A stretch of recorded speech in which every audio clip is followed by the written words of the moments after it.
Hello friends, welcome to my YouTube channel. हम chapter कर रहे थे valuation of goodwill. Valuation of goodwill की आज हमारी लास्ट क्लास है, लास्ट मेथड करना है। बाकी क्लासेस हो चुकी हैं। अभी तक अगर आपने वो बाकी क्लासेस नहीं देखी है तो मैं वीडियो के डिस्क्रिप्शन में उनका लिंक भी दे रहा हूं, और चाहे तो आप चैनल की प्लेलिस्ट में जाकर पीछे के भी और भी चैप्टर्स देख सकते हैं। ठीक है, तो चलिए स्टार्ट करते हैं।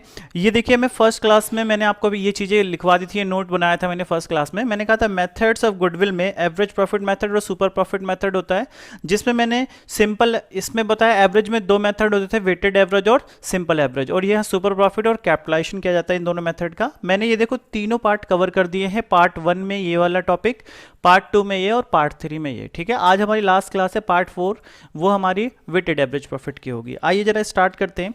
देखो, वेटेड एवरेज प्रॉफिट से गुडविल निकालने के लिए हमें कुछ स्टेप फॉलो करने पड़ते हैं। वो ये ऐसे होंगे कि आपको सबसे पहले वेटेड एवरेज प्रॉफिट निकालना होगा। वेटेड एवरेज प्रॉफिट निकालने के लिए हमें क्या करना होता है, टोटल ऑफ प्रोडक्ट अपॉन में टोटल ऑफ वेट।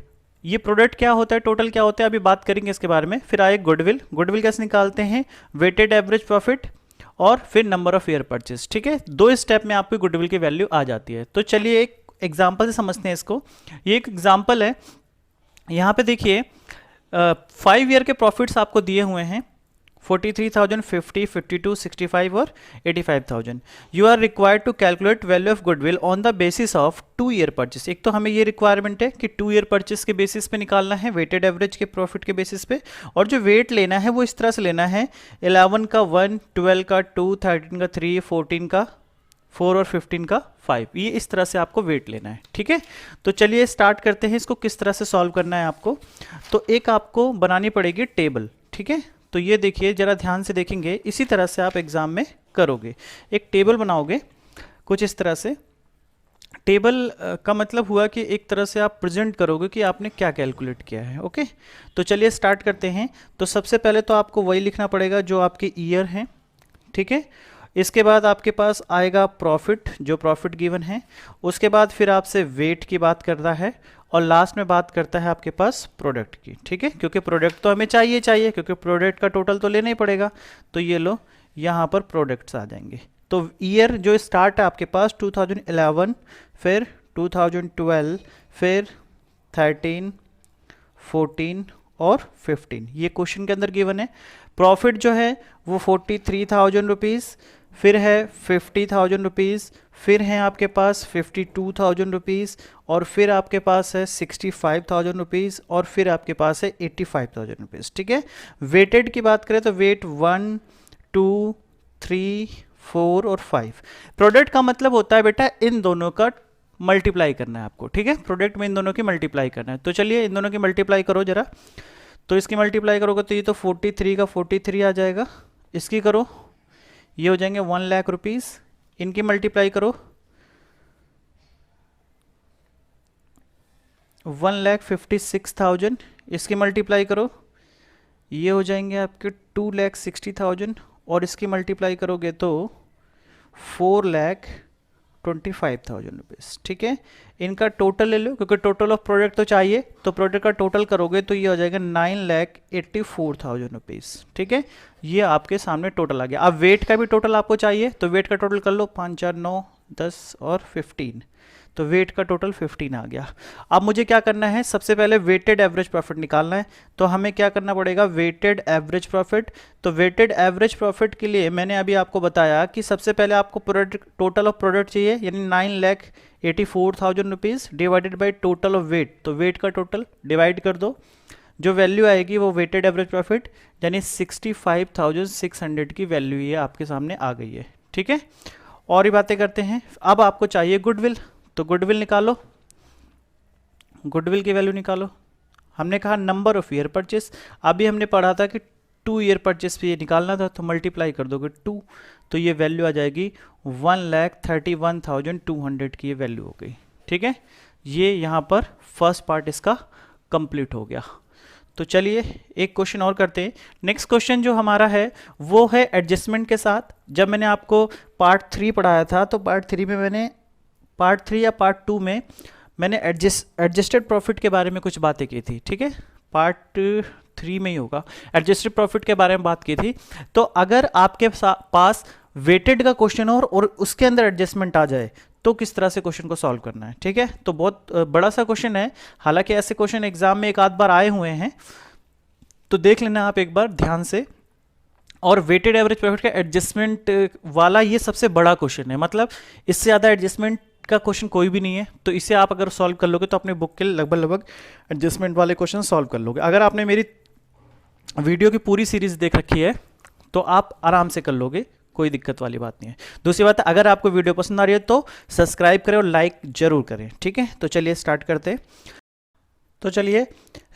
हैं। Question number 2। तो यहां पर एडजस्टमेंट्स भी होंगे, तो जरा ध्यान देते हैं।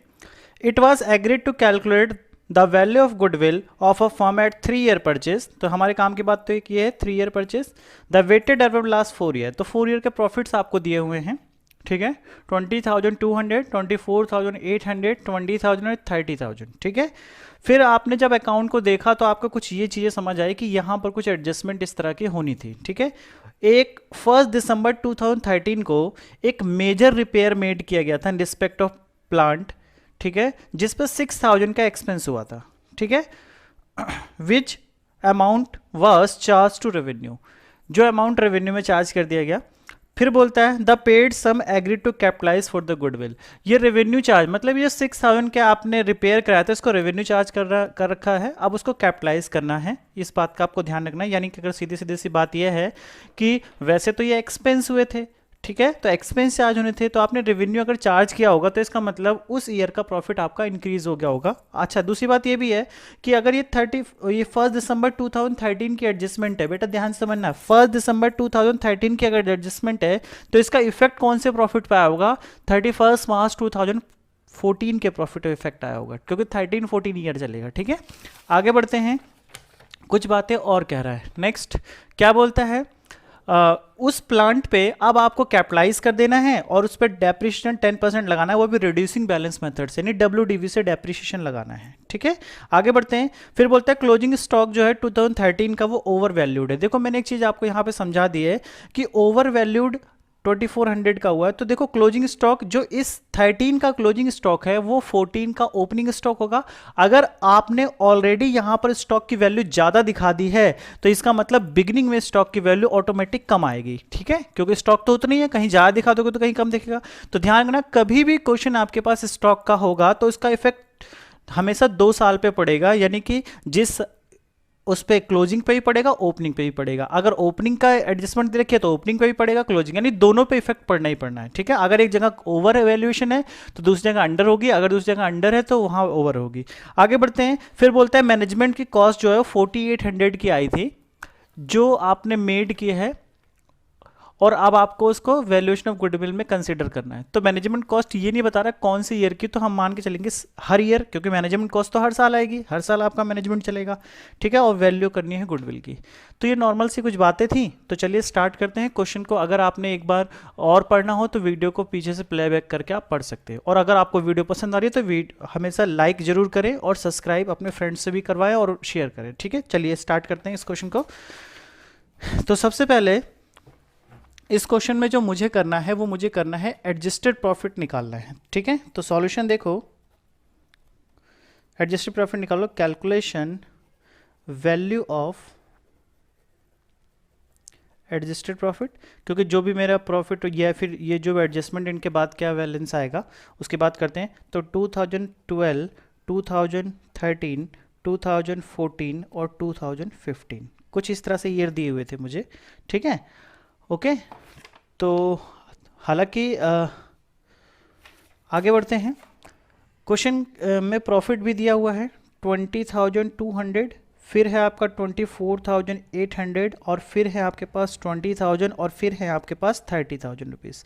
अब देखो ऐसे एडजस्टमेंट में करना स्टार्ट करता हूँ जिसका स्टार्टिंग जो सब में सेम होनी है। जैसे सबसे लास्ट वाला जिसमें मैनेजमेंट कॉस्ट, तो मैनेजमेंट कॉस्ट तो एनुअली हर साल आनी है, तो हर साल में से मैनेजमेंट कॉस्ट को माइनस कर दो, क्योंकि मैनेजमेंट कॉस्ट तो एक्सपेंस है, तो प्रॉफिट में से तो माइनस होना ही था।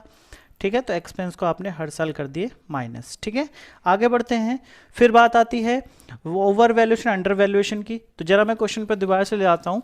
यहाँ पे देखो कि अगर 13 का वो ओवर वैल्यूएशन था तो ओवर का मतलब आपने ज़्यादा दिखा रखा है। अगर क्लोजिंग स्टॉक आपने ज़्यादा दिखाया होगा तो ऑटोमेटिक प्रॉफिट कम आया होगा, ठीक है। तो यानी कि ओवर क्लोजिंग स्टॉक अगर आपने ज़्यादा दिखाया होगा तो प्रॉफिट ज़्यादा आया होगा, क्योंकि क्लोजिंग क्रेडिट साइड से माइनस होगा ना, क्लोजिंग तो प्रॉफिट ज़्यादा आया होगा। तो मुझे सही करना पड़ेगा, यानी ओवर वैल्यूएशन को कम करना पड़ेगा और अंडर वैल्यूएशन को बढ़ाना पड़ेगा। तो यहाँ पर 13 और 14 दोनों पे इफेक्ट आएगा बेटा। तो यहाँ से स्टॉक की वैल्यू जो ओवर वैल्यूड है उसे कम करो और यहाँ पर वापस ला के प्लस कर दो, क्योंकि इस स्टॉक का इफेक्ट दोनों जगह पर आता है, ठीक है। मैं साथ के साथ लिख दूँ क्या? हाँ लिख दो सर, वो ज़्यादा सही रहेगा। ये मैनेजमेंट कॉस्ट है, ये मैनेजमेंट कॉस्ट है और ये मैनेजमेंट कॉस्ट है, ठीक है। ये सारी मैनेजमेंट कॉस्ट है। ये है स्टॉक, यहाँ पर स्टॉक की बात हो रही है, ठीक है। ये स्टॉक की बात हो रही है। आगे बढ़ते हैं नेक्स्ट।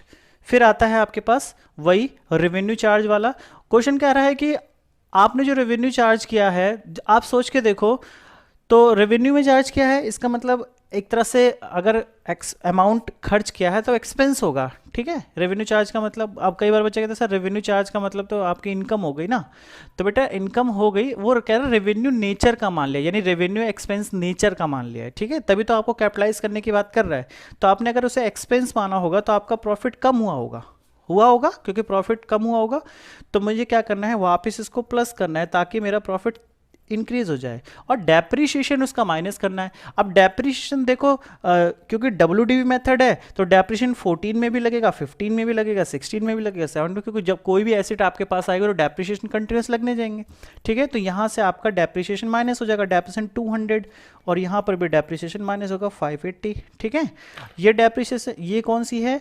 ये रिपेयर वाला है जिसको आपने कैपिटलाइज कर दिया है, ठीक है, कैपिटलाइज कर दिया है। और ये क्या है? डेप्रीशिएशन है कितने मंथ का?